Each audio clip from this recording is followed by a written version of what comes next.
അഴിക്കുള്ളിലായിട്ടും തന്റെ പഴയ who CARES മനോഭാവത്തിൽ മാറ്റമില്ലാതെ രാഹുൽ മാങ്കൂട്ടത്തിൽ. കാനഡയിൽ ജോലി ചെയ്യുന്ന കോട്ടയം സ്വദേശിനിയുടെ പരാതിയിൽ അറസ്റ്റിലായ രാഹുലിനെ തിരുവല്ല കോടതിയിൽ ഹാജരാക്കിയപ്പോൾ അരങ്ങേറിയത് നാടകീയ രംഗങ്ങളായിരുന്നു. മാവേലിക്കര സബ് ജയിലിൽ നിന്നും വൈദ്യപരിശോധനയ്ക്കും കോടതി ഹാജരാക്കലിനുമായി എത്തിച്ചപ്പോൾ കനത്ത പ്രതിഷേധമാണ് രാഹുൽ നേരെ ഉണ്ടായത്. ഡിവൈഎഫ്ഐ, SFI, യുവമോർച്ച പ്രവർത്തകർ പോലീസ് വാഹനത്തിന്റെ മുന്നിൽ തടിച്ചുകൂടി.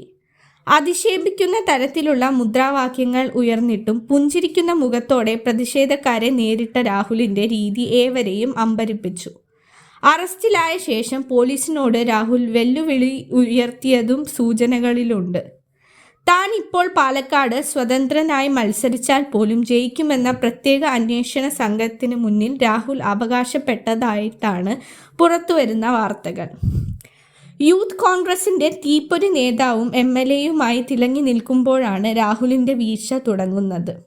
2025 ഓഗസ്റ്റിൽ നടി റിനി ആൻ ജോർജ് ഒരു യുവ നേതാവിന്റെ മോശം പെരുമാറ്റത്തെക്കുറിച്ച് വെളിപ്പെടുത്തിയതോടെയാണ് വിവാദങ്ങൾക്ക് തുടക്കമായത്. ഗർഭചിത്രത്തിന് യുവതിയെ നിർബന്ധിക്കുന്ന ചാറ്റുകളും ഓഡിയോയും പുറത്തു വന്നതോടെ യൂത്ത് കോൺഗ്രസ് സംസ്ഥാന അധ്യക്ഷ സ്ഥാനം രാഹുലിന് രാജിവെക്കേണ്ടി വന്നു. ആദ്യഘട്ടത്തിൽ പരാതിക്കാർ ഇല്ലാതിരുന്നതിനാൽ അന്വേഷണം ഇഴഞ്ഞു നീങ്ങിയെങ്കിലും 2025 നവംബറിൽ കാര്യങ്ങൾ മാറിമറിഞ്ഞു.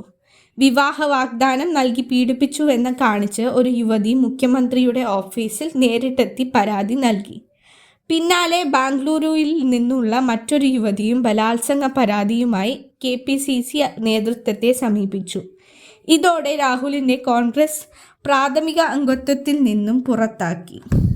2 കേസുകളിലും കോടതിയിൽ നിന്ന് താൽക്കാലിക ആശ്വാസം നേടി പൊതുവേദിയിൽ വീണ്ടും സജീവമാകുന്നതിനിടയിലാണ് മൂന്നാമത്തെ പരാതി രാഹുലിനെ കുടുക്കിയത്.